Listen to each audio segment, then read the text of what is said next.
At the height of the Twilight film franchise's popularity, the films drew millions of fans from across the world who were eagerly anticipating the release of the next installment. In fact, Twilight fans were so invested in the films that they came up with a slew of fan theories. Unfortunately, no matter how much some fans adore the films, many others can't bear them, partly because they believe the Twilight films are contradictory in too many ways. Worse yet, based on what they've said about the Twilight films, it appears that many of the actors who starred in them aren't Grey fans as well. Taylor Lautner has discussed some of the worst aspects of starring in the Twilight franchise, such as his shirtless moments. "I'm always the lone one who isn't wearing a shirt. It's not enjoyable." Furthermore, Lautner despised the wig he wore. The wig played a crucial role in the film. "Both of us were envious of each other. It didn't like me, and I didn't like it either. Not pleasant recollections." If Taylor Lautner didn't already made it plain that being a part of the Twilight franchise is difficult, Anna Kendrick did when she revealed she wanted to kill everyone on set.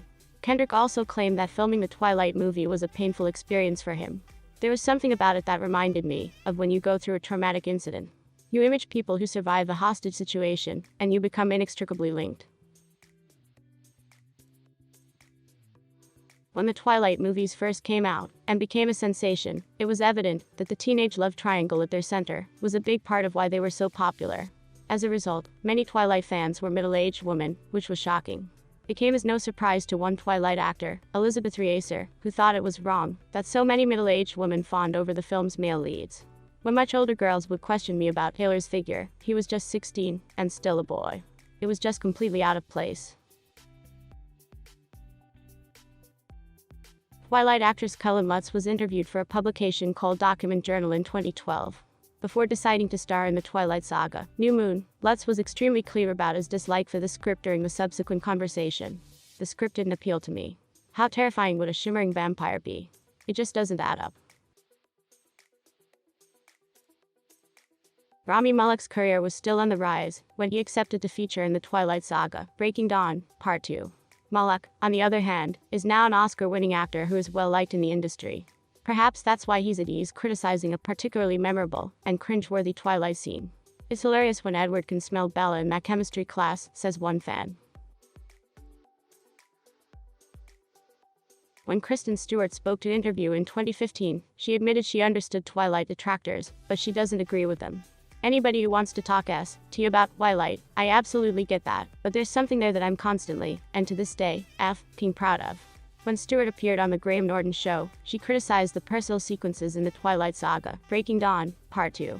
"As soon as Bella becomes a vampire, they completely disregard their responsibilities. They only want to eat the bones. It's the most absurd circumstance imaginable." "Really?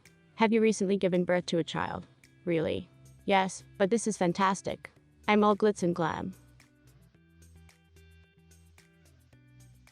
Robert Pattinson has always been the most vocal critic of the Twilight films of all the actors who have appeared in them.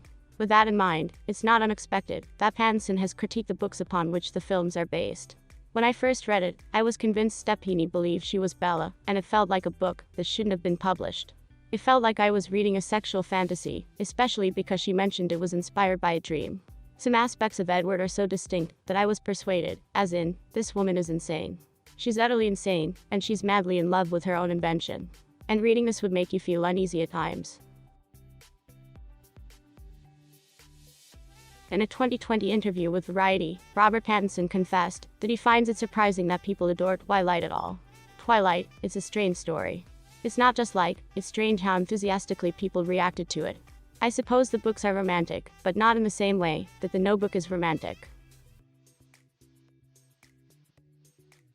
In an interview with BuzzFeed, Robert Pattinson stated that Edward and Bella have something wrong with them. "When you tell him the truth," he says, "I killed 40 or 50 people, and I want to kill you so badly. I want to kill you every day, every second I'm with you. I don't give a damn," she says. "I really like you." And it's like, well, obviously there's something wrong with her, and obviously there's something wrong with me. Robert Pattinson spoke to OK Magazine on the age gap between Bella and Edward years after the last Twilight film was released. "I'm not sure what I'm doing with this kid. I'm a 108-year-old man." Worse yet, during an appearance on Nova FM, Pattinson expressed his emotions towards Edward and Bella. "Everyone says, oh, it's a fairy tale romance. And I'm thinking, this appears to be a nightmare.